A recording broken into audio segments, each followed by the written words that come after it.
মুর্শিদাবাদে মৃত পিতা পুত্রের পরিবারের সঙ্গে দেখা করে তাদের হাতে অর্থ সাহায্য তুলে দিলেন রাজ্যের বিরোধী দলনেতা শুভেন্দু অধিকারী।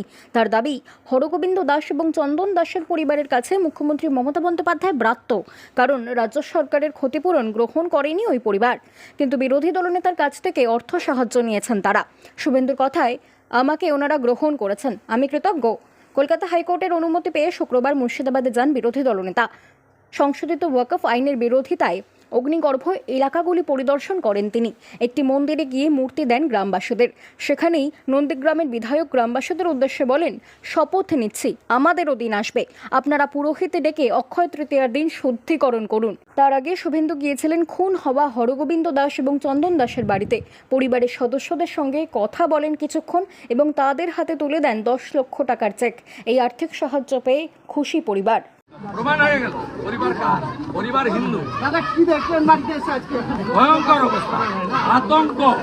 সবাই বলছে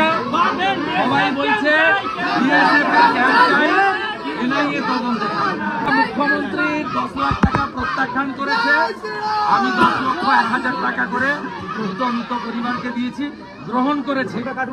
হিন্দুদের কাছে আমি কৃতজ্ঞ, এদের কাছে মুখ্যমন্ত্রী ব্রাত্য, আর বিরোধী দলনেতা তাকে অ্যাকসেপ্ট করেছে। প্রমাণ হয়ে গেছে যে হিন্দুদের জন্য আমরা সঠিক পথে। এখন অবধি 584 জনকে আমি বিভিন্ন এনজিওর মাধ্যমে নিজের ডাইরেক্ট সুপারভিশনে তাদেরকে বাড়ি ঘর দুয়ার রিবিল্ড করার জন্য, সংসার পুনঃস্থাপনের জন্য রিলিফ ওয়ার্ক করেছি। আমার সঙ্গে প্রত্যেকটা পরিবার এবং এলাকার লোক যোগাযোগ রেখেছে। আমি আজকে তাদের কতটা প্রোগ্রেস হয়েছে এটা দেখতে যাচ্ছি। 15 মে পর্যন্ত প্যারামিলিটারি আছে, কিন্তু ওরা আতঙ্কে আছে।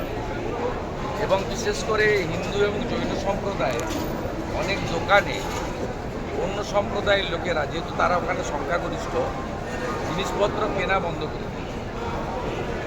আমি এই বিষয়টাও ওখানে দেখব এবং আপিল করব, আর বাকিটা সবটা করব, এবং আমার মূল লক্ষ্য হচ্ছে পার্মানেন্ট সলিউশন।